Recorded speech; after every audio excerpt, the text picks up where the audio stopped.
Welcome to the Designer Practice Podcast. I'm your host, Kayla Das, and I am a Canadian social worker, business coach, and private practice owner. I love all things systems, strategies, and step-by-step processes, helping therapists and coaches design a private practice that doesn't only provide practice profitability, but also the time freedom that they had initially set out to achieve. In this podcast, we'll discuss everything from private practice startup to passive income to building automated systems so that you spend less time inside of your practice and more time outside of it doing the things that you love. Let's dive in.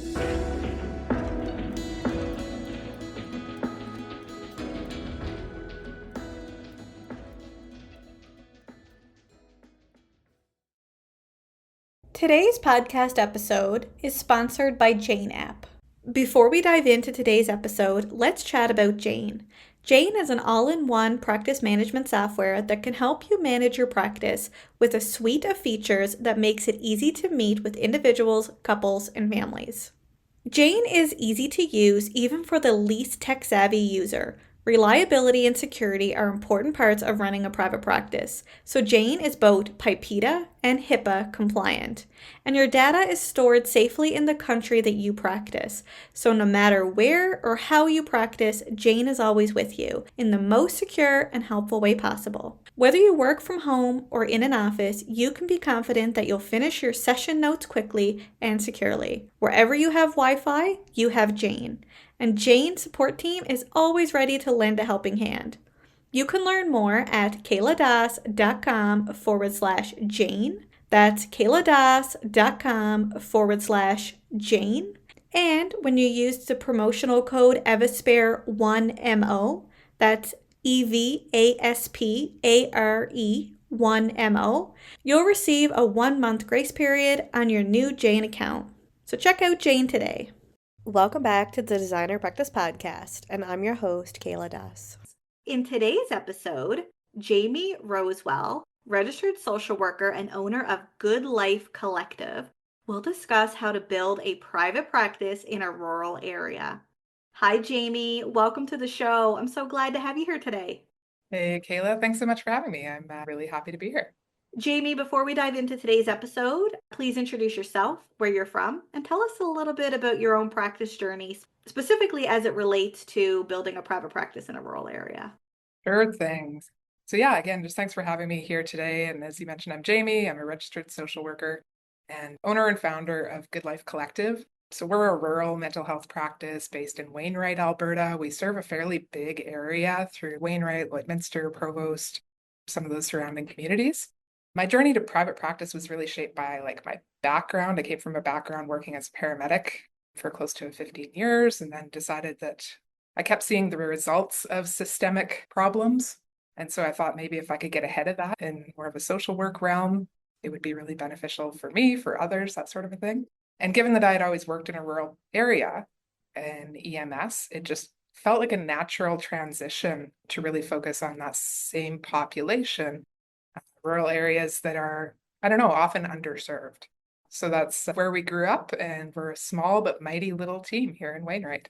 That's amazing. And a lot of listeners may not know. I mean, you might be able to tell from the accent, but I'm actually from Newfoundland. So I'm from, I would say, a medium-sized town, Carbonear, Newfoundland. So when we are talking about rural areas, I totally understand some of the things that we're going to be speaking about today. It's going to be a really great conversation for people to kind of consider some of the things that you may not necessarily have to consider if you're in an urban center.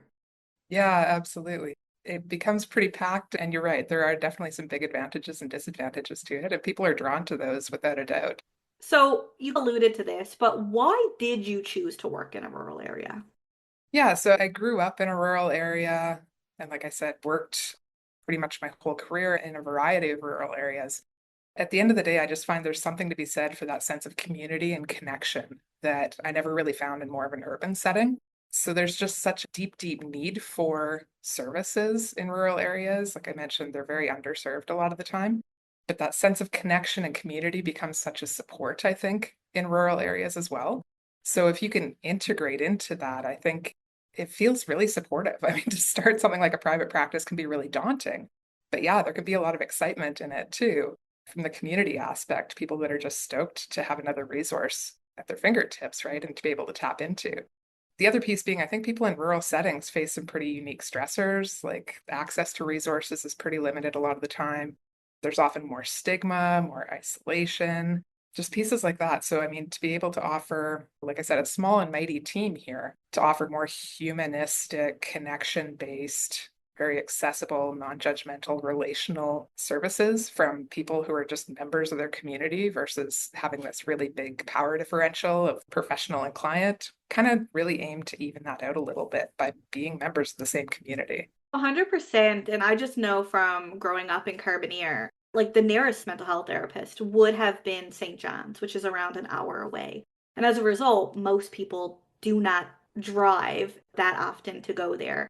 And up until COVID, there really wasn't virtual therapy either. So you didn't have kind of some of the options that some rural areas may have access to now. But again, there's still advantages and disadvantages from seeing a virtual therapist as well instead of seeing someone in your town. Yeah, without a doubt. I know, like, when I was still working in EMS, I ended up seeing a therapist, and like the nearest specialized therapist for the services that I was looking for, it was a 3 hour drive one way. And so to be doing that weekly was a huge expense, 600K of driving and a full day off work. And yeah, there's just so much need in rural areas for quality service. 100%. So, we've been kind of talking about this, but when considering to build a private practice in a rural area, what are the advantages and disadvantages of doing so? And how did you navigate the disadvantages in particular? Yeah, as I alluded to, what I find the biggest advantage is just the depth of connection. You get to know your community from a lot of different angles, which is also one of the disadvantages, I think. So it kind of falls on both sides of that fence. But I think it also really makes the work itself really meaningful. It's really purposeful because you see that impact and see that your presence in that community matters. And I find that like the word of mouth aspect is really the big reward at the end of the day, right? When you have, for example, a late stage older farmer come in who heard from his buddy down the road that, hey, maybe therapy isn't so bad. And this is the clinic where I really had a good experience. That's what makes it really meaningful, right? People really value that authenticity, that consistency, and that humanity in it, I think. So that is really a big advantage. And as I mentioned, some of the challenges to that limited access to other providers, we only have so much capacity here, right? So even things that fall out of our scope, it becomes a challenge as to where do we refer them or how do we get them connected with the service that they need to be connected with? Because it just is so limited out here. And so many people are just not comfortable with virtual services yet either, which is an additional challenge. Another aspect, of course, is, as I mentioned, the sense of community and being integrated and developing those relationships.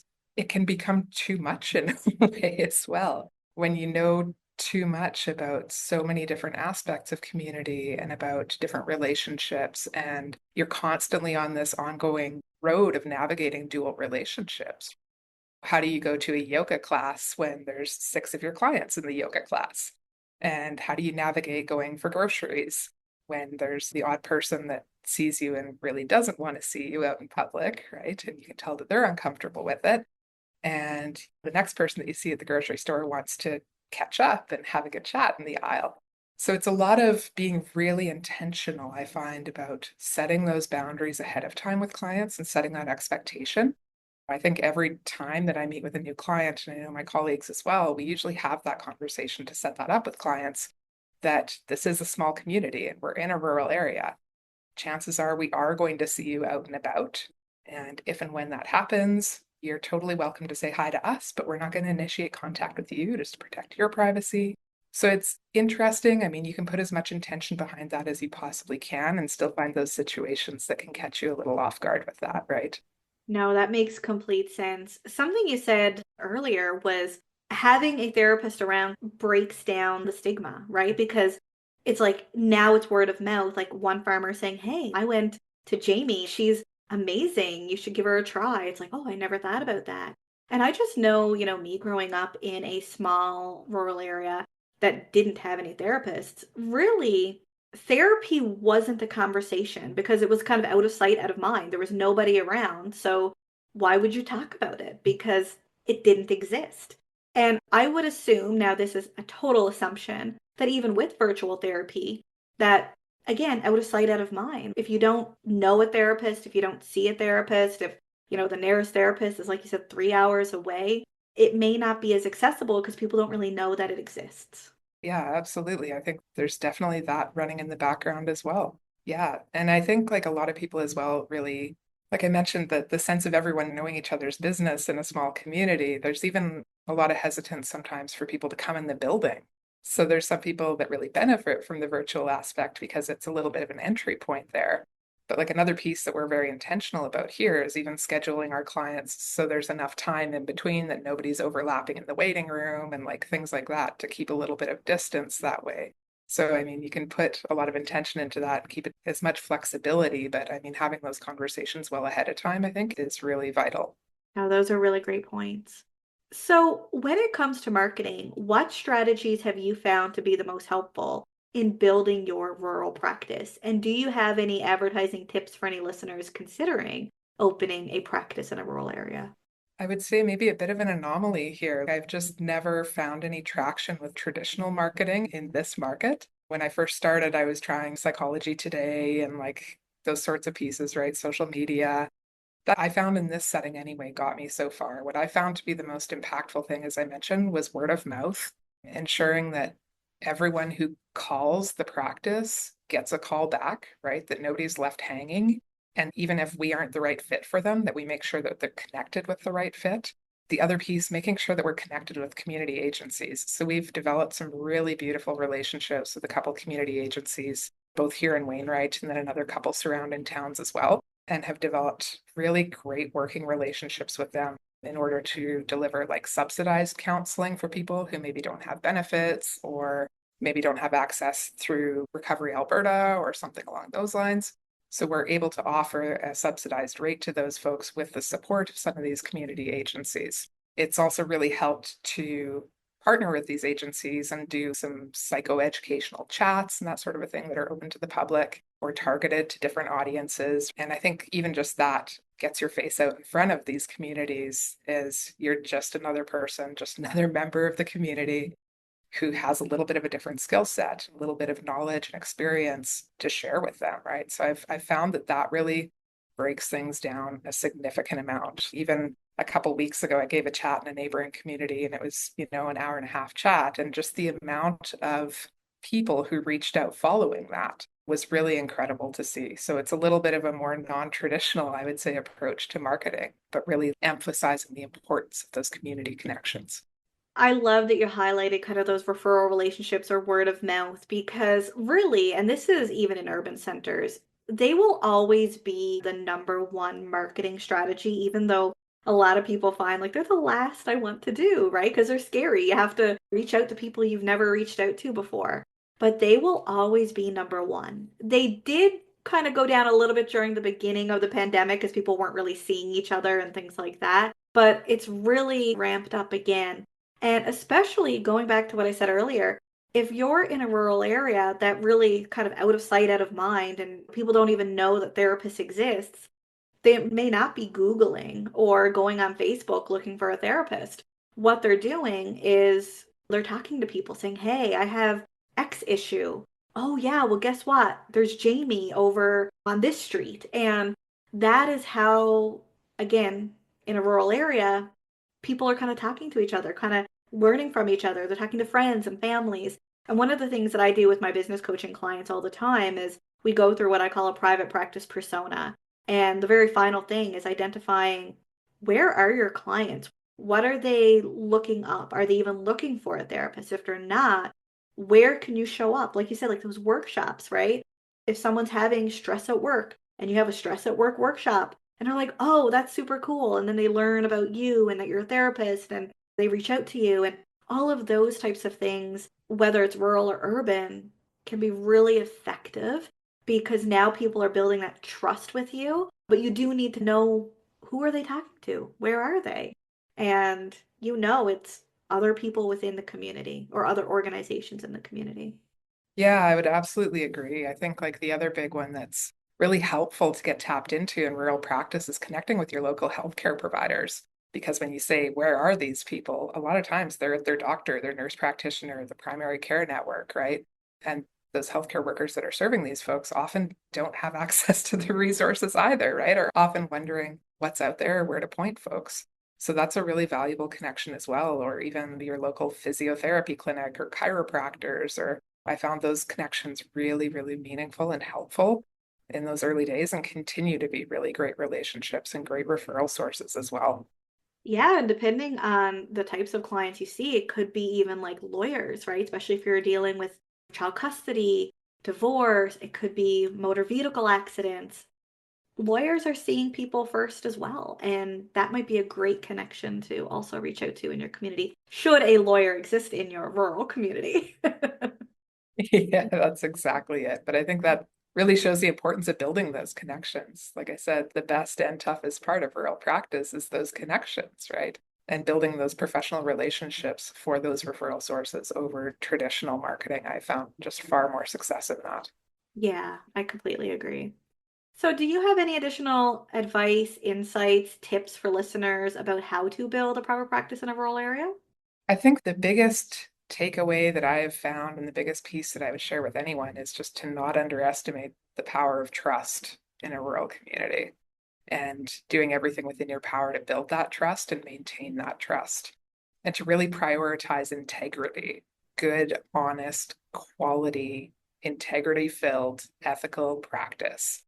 I've found just to be a really meaningful part. I think that's what takes you from being a resource that's floating around in the ether to one that is a foundational part that people have no problem referring to. So leading that with that humility, that presence, aiming to be connected, starting small and not being afraid to fail, trying different things and seeing what connects with the community, what doesn't, what resonates, what doesn't. The other piece, I guess, that I would touch on as well is just that rural practice can be isolating sometimes too. So the importance of building out your network of people that you yourself as clinician can be checking in with. And as I mentioned, I'm really lucky here in that I employ a couple of my really great friends who are also therapists. And so we're often checking in with each other and having those hallway conversations over coffee or grabbing a meal after work. But we're also very intentional about connecting with others outside of our practice as well, right? Making sure that we're engaging in our own supervision on a regular basis, making sure that we're consulting with others to build out those connections and make sure that we're not just working in our little cave here in isolation. So building out those networks, I think, is really critical for our own well-being and longevity in this as well. That's a really great point. Jamie, if any listener would like to reach out, how can they connect with you? Yeah, absolutely. I'm always happy to connect with anyone, professionals, and just to bounce ideas around. Or if you're curious about the work or curious about conversation, I'm always thrilled to connect. You can find me at my website at www.goodlifecollective.ca or on usual Instagram or Facebook at Good Life Collective. Amazing. So check out Jamie's website at goodlifecollective.ca, or you can simply scroll down to the show notes and click on the link. Jamie, thank you so much for joining us on the podcast today to discuss how to build a private practice in a rural area. Thank you so much for having me, Kayla. It's been a pleasure to chat. And thank you everyone for tuning into today's episode. And I hope you join me again soon on the Designer Practice Podcast. Until next time, bye for now.